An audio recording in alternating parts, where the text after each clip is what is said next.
Assalamu alaikum, dear students. Today our topic is agriculture and irrigation.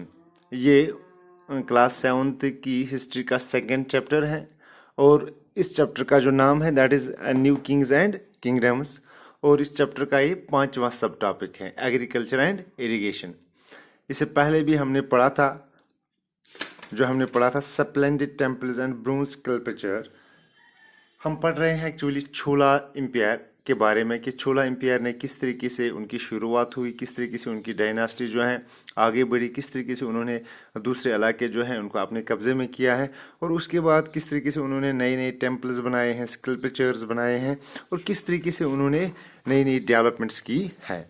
आज हम देखेंगे कि एग्रीकल्चर के फील्ड में यानी ज़राअत के शोबे में उन्होंने क्या कुछ किया है, इरिगेशन के लिए क्या कुछ किया है, लैंड जो है किस तरीके से उन्होंने अवेलेबल कराई है और इस लैंड में वो किस तरीके का जो क्रॉप है उसकी प्रोडक्शन होती थी। ये हम देखेंगे कि एग्रीकल्चर का जो शोबा था उसमें उन्होंने कौन कौन सी डेवलपमेंट्स की है। क्योंकि छोला एम्पायर जो था they focused on the development of the agriculture के शोबे पे उन्होंने काफ़ी ज़्यादा जोर दिया है, ज़राअत के शोबे पे उन्होंने काफ़ी ज़्यादा जोर दिया है। क्यों ज़्यादा जोर क्यों दिया है? क्योंकि हमने जो पढ़ा था इससे पहले वाले वीडियो में कि ये जो छोला एम्पायर है उसकी शुरुआत थेंजन वार से हुई है। विजय आलिया जो वहाँ का पहला जो किंग था थेंजन वार का, विजय आलिया, तो ये थेंजन वार जो है इंडिया के साउथ में है और ये बिल्कुल बे ऑफ बंगाल के किनारे पर है। बे ऑफ बंगाल के यहाँ पे मैं आपको दिखाऊंगा, ये वाला बे ऑफ बंगाल है और इस किनारे पर ये है थेंजन वार और यहाँ पे बहुत सारी नदियाँ जो हैं जिनका फॉल जो है कहाँ पे होता है, बे ऑफ बंगाल में से फिर इस बे ऑफ बंगाल में जाती हैं। जैसे कावेरी नदी है, इसी तरीके से गंगा वगैरह है, ये नदियाँ जो हैं यहाँ से आकर इसमें फॉल हो जाती हैं समंदर में। तो फॉल होते वक्त ये क्या बनाती हैं, ये यहाँ पे डेल्टाज बनाते हैं। तो ये काफ़ी ज़्यादा फर्टाइल लैंड होती हैं और एग्रीकल्चर प्रोडक्शन के लिए काफ़ी ज़्यादा ये लैंड जो है अच्छी होती थी। इसलिए उन्होंने यहाँ से ही शुरुआत की है डेवलपमेंट की, एग्रीकल्चर की डेवलपमेंट की। हम देखेंगे कि अंडर छोलास पीरियड में क्या हुआ था। Large scale cultivation was started. इनके दौर में बहुत ज़्यादा कल्टीवेशन होने लगी है, डिफरेंट क्रॉप्स की कल्टीवेशन होने लगी है। फॉरेस्ट्स वर क्लियर, जो वहाँ पे जंगल थे, क्योंकि लैंड भी अवेलेबल करना था, जो वहाँ पे जंगल थे उन जंगल को क्या किया गया है, इनको साफ किया गया है। लैंड वाज लेवल्ड, और जो ज़मीन थी चूँकि उसको प्लान किया गया है, उसको लेवल किया गया है।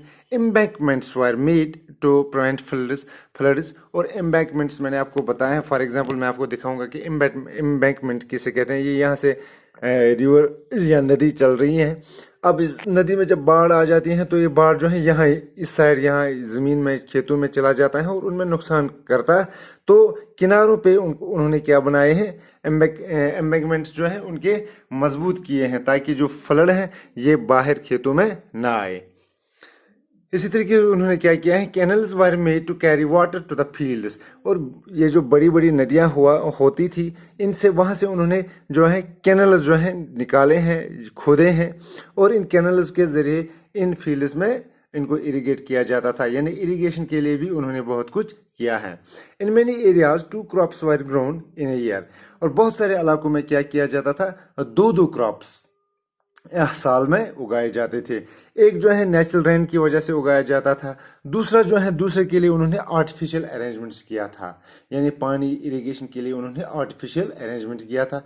एक तो है एक फसल जो है वो नेचुरल रेनफॉल की वजह से बनता था, दूसरे के लिए उन्होंने आर्टिफिशियल अरेंजमेंट किया था। ए वेराइटी ऑफ मेथड्स, किन किन आर्टिफिशियल मेथड्स के जरिए वो इरिगेट कर रहे थे अपने फील्ड्स को।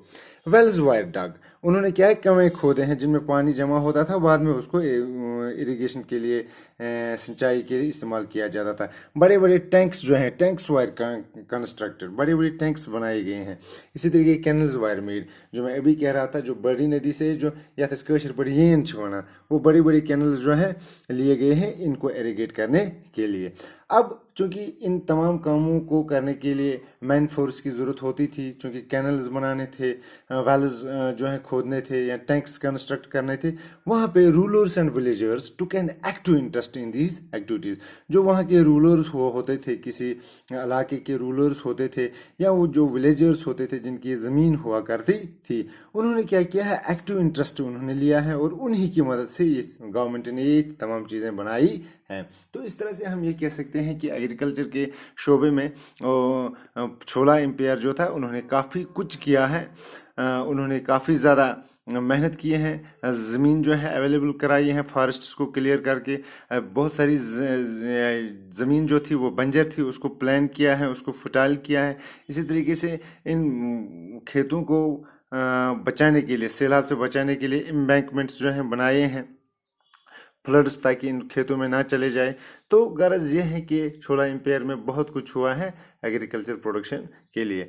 तो ये इसके बाद जो हमारा लास्ट चैप्टर है that is the administration of the empire, वो इसका लास्ट चैप्टर ये टॉपिक है। तो इंशाल्लाह वो हम कल पढ़ेंगे। तब तक के लिए खुदा हाफिज़।